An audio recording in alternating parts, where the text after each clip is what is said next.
اعوذ باللہ من الشیطان الرجیم، بسم اللہ الرحمن الرحیم۔ تمام کاشتکار بھائیوں کو میری طرف سے السلام علیکم۔ پیارے کاشتکار بھائیوں، آپ دیکھ رہے ہیں ایم جے سبسڈی سچ نیوز یوٹیوب چینل۔ تو کاشتکار بھائیوں، میں آپ کو بتانے والا ہوں سبسڈی کے بارے میں، تو آپ نے اس ویڈیو کو مکمل دیکھنا ہے اور انشاءاللہ آپ تک جو معلومات ہوگی وہ انشاءاللہ آج کے دن کی سبسڈی کے بارے میں بتانے والا ہوں، کیونکہ کافی دن ہو چکے ہیں، کچھ معلومات جو ہیں وہ نہیں مل رہی تھیں، اور آج جو ہے وہ کچھ تھوڑی سی معلومات ملی ہیں جو آپ تک شیئر کرنا چاہتا ہوں۔ ڈی اے پی سبسڈی، گندم، پوٹاش، سپرے، تلی، تمام سبسڈی کے بارے میں جو جن دوستوں کی رکی ہوئی ہے، اور ویریفیکیشن کے بارے میں آپ کو بتانے والا ہوں۔ آپ نے اس ویڈیو کو مکمل دیکھنا ہے اور انشاءاللہ آپ تک جو آج کی اپڈیٹ ہے وہ معلومات ہو جائے گی۔ تو پیارے کاشتکار بھائیوں، ایک اور آپ کو بات بتا دوں کہ آج نیٹ پر شاید ہو سکتا ہے کسی دوست نے آپ میں سے بھی خبر سنی ہوگی یا میٹنگ دیکھی ہوگی محکمہ زراعت والوں کی۔ تو آج ایک بڑی بیٹھک تھی میٹنگ میں کھاد کے حوالے سے۔ اس میٹنگ میں 3 کام کیے انہوں نے۔ ایک تو یوریا کا ریٹ جو ہے اس کے بارے میں، ڈی اے پی کھاد کا ریٹ کے بارے میں، اور تیسری یہ تھی کہ سبسڈی کے بارے میں، کہ کسانوں کا حق جو ہے وہ کسانوں تک پہنچ رہا ہے یا نہیں۔ ڈاکٹر انجم علی صاحب نے یہ میٹنگ جوائن کی ہے، اس کے بعد جو ہے وہ کافی افسران بھی شامل تھے، جس میں انہوں نے تمام افسران سے، جو ضلعی افسران سے یا تحصیل کے افسران سے، ان سے مشورے کے درکار کے طور پر ان سے سوال کے جوابات پوچھے۔ کہ مطلب میں آپ کو مثال دیتا ہوں کہ میرا تعلق ضلع بہاولپور سے ہے، تو انہوں نے یہ پوچھا کہ آپ کا ضلع بہاولپور تعلق میں کون سی فصل کاشت ہو رہی ہے اور کون سا طریقہ ہے اور کون سے طریقے سے کام چل رہا ہے، کیا طریقہ کار ہے۔ تو میں نے جو سوالات کے جواب تھے، جو ایشو تھا، جو صحیح کام تھا یا غلط تھا، اس کے بارے میں نے ان کو شیئر کیا۔ تو اسی حوالے سے آج انہوں نے ایک میٹنگ رکھی، اور میٹنگ کے حوالے سے کسانوں تک جو ہونے والی مطلب نگران حکومت کے بارے میں، کیونکہ پہلے جو کام چل رہا تھا وہ تو ایک طریقہ اور تھا۔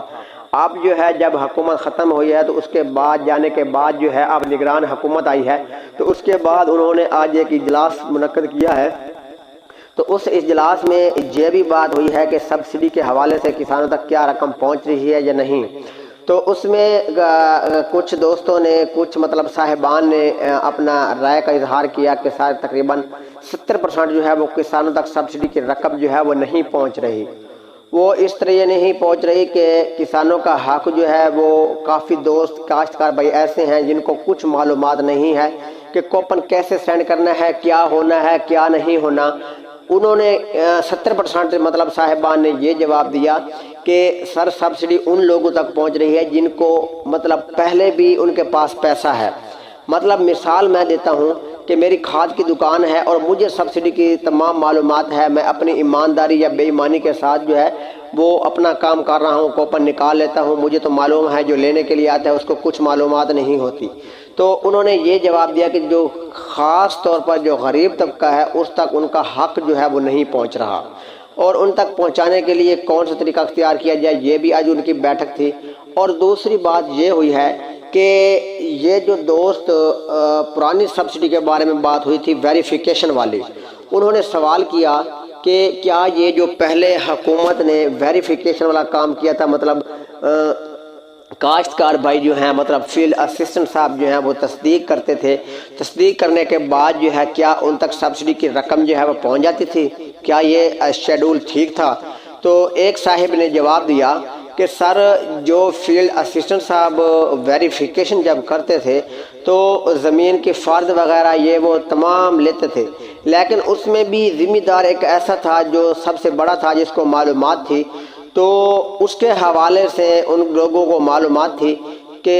وہ یہ معلومات ہوتی تھی کہ اس پہ 1000 روپے سبسڈی ہے، لیکن غریب کو معلومات یہ نہیں تھی کہ یہ ملنی کیسے ہے۔ اور اس میں تقریباً وہ لوگ جو ذمہ دار زیادہ تھے، جن کو معلومات تھی، وہ لوگوں کے شناختی کارڈ اکٹھے کر کر ان کو نام جو ہے وہ رجسٹر کروا کر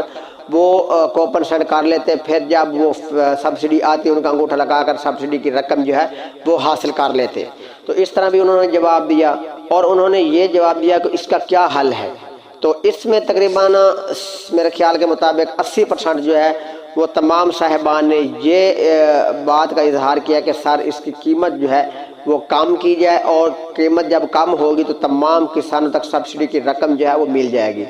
لیکن اس بات پہ انہوں نے خاموشی کا اظہار کیا اور انہوں نے کہا کہ یہ ایسا نہیں ہوگا، یہ سبسڈی کی رقم جو ہے، شیڈول جو ہے، وہ یہ کسی صورت نوٹیفیکیشن جب جاری ہوا تھا، جو نوٹیفیکیشن جاری ہو جاتا ہے اس کے لیے وہ مکمل ہی رہتا ہے۔ پیارے کاشتکار بھائیو، اذان سن لو، اس کے بعد میں آپ تک شیئر کرتا ہوں ویڈیو۔ شکریہ بھائی جان، اذان ختم ہو چکی ہے، اب میں ویڈیو کے واپس آ چکا ہوں۔ تو آج کی میٹنگ میں یہ بات ثابت ہوئی ہے کہ کسانوں کو سبسڈی کی رقم جو ہے وہ جاری کی جائے، کہ کسانوں کا حق جو ہے، جس پر مطلب لیزر ہے یا ٹریکٹر حکومت دے رہی تھی قسطوں پر، تو اس طرح جو مطلب زرعی آلات تھے وہ دے رہی تھی، ہل وغیرہ، کرا، دوسرا ڈرل وغیرہ، اس طرح کی چیزیں حکومت دے رہی تھی، تو اس کے بارے میں بھی بیٹھک ہوئی۔ تو آج حکومت نے یہ نوٹیفیکیشن کے لیے مطلب درخواست جو ہے وہ منظور کر لی ہے، جو مطلب ڈاکٹر انجم علی صاحب نے، تو انہوں نے سبسڈی کے بارے میں ایک اور کام کیا، وہ یہ کیا، تو انہوں نے یہ کام کیا کہ انشاءاللہ اپنے وزیر اعظم صاحب سے، جو نگراں وزیر اعظم صاحب آئے ہیں، ان کے درخواست جو ہے ان کے کل پیش کریں گے۔ اس کے بعد جو ہے وہ اس درخواست کو دیکھتے ہوئے اپنے ذہن کے مطابق ہمارا بجٹ جو ہے وہ سبسڈی کا رقم کا موجود ہے، وہ بجٹ منظور انشاءاللہ امید ہے کہ تقریباً میں اپنے دل سے بات کرتا ہوں کہ 80% مجھے یقین ہے کہ انشاءاللہ اگلے ہفتے، مطلب یہ جو آنے والا ہفتہ ہے، اس میں سبسڈی کی رقم جو ہے کسانوں کو پھر سے دوبارہ سے ملنا شروع ہو جائے گی۔ تو اس میں کسانوں کے لیے تلی کی سبسڈی، گندم، پوٹاش، سپرے، ایس او پی، ایم او پی، آٹو سبسڈی، ویریفیکیشن والی جو بھی ہے، یہ تمام سبسڈی کی رقم جو ہے وہ حکومت ادا کرے گی۔ اور اس کے بعد آج کے بارے میں یہ بتا رہا ہوں کہ ہمارا پیسہ جو ہے وہ ہمارے اکاؤنٹ میں موجود ہے، محکمہ زراعت والوں کا، یہ گورنمنٹ کا سبسڈی کی رقم جو ہے وہ موجود ہے۔ وہ موجود سے مراد یہ ہے کہ جب یہ کوپن، مطلب مثال دیتا ہوں آج ایک اس منتھ کے لیے، کہ میں کمپنی کا مالک ہوں کھاد کا، تو میں ٹارگٹ یہ دیتا ہوں کہ 1,00,000 بوری پہ میں مطلب 1,00,000 کوپن جو ہے وہ دوں گا، تو 1,00,000 بوری کے 1,000 روپے کے حساب سے میں گورنمنٹ سے پیسے وصول کر لوں گا۔ میں نے ڈی اے پی کھاد پر کوپن جو ہے وہ لگا دینا ہے، تاکہ ملے یا نہ ملے وہ کسانوں کی مقدر ہے، لیکن کمپنی کا جو مالک ہوتا ہے وہ پیسے لے لیتا ہے، وہ سکریج نمبر جو ہے وہ بوری کے اوپر جو ہے وہ لگا دیتا ہے۔ تو اب یہ ہوا ہے فیصلہ کہ تقریباً اس آنے والے ہفتے میں، یہ جو ہفتہ آ رہا ہے، اس میں انشاءاللہ سبسڈی کی رقم جو ہے وہ حکومت کی طرف سے ادا ہونا شروع ہو جائے گی۔ تو ایک اور بات بھی میں آپ کو بتا دوں کہ یہ جو بینک الفلاح والی بات چل رہی تھی، اب جو ہے وہ خاموش ہو چکی ہے۔ اب یہ بینک الفلاح والی سبسڈی کے بارے میں جو کام جاری تھا، اب جو ہے وہ نگراں حکومت آنے کی وجہ سے وہ کام عارضی طور پر روک دیا گیا ہے۔ پہلے جو معلومات مل رہی تھی وہ بہت زیادہ تھی، اب بینک الفلاح والی بات جو ہے وہ تھوڑا سا خاموش ہو گئی ہے، اس کے لیے ابھی تک کوئی کنفرم نیوز نہیں مل رہی۔ انشاءاللہ جو بھی معلومات ہوگی،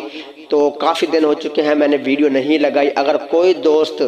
کوئی بات پوچھنا چاہتا ہے تو یوٹیوب پر کمنٹ میں بات پوچھ سکتا ہے۔ انشاءاللہ یہ معلومات میرے پاس آج آئی ہے، وہ میں آپ کو تفصیل کے ساتھ بتا دیا ہے۔ تو جن دوستوں کا جو سوال ہوگا اس کا جواب انشاءاللہ کل ملے گا۔ چلتے ہیں نیکسٹ ویڈیو کی طرف۔ اوکے، اللہ حافظ، بائے۔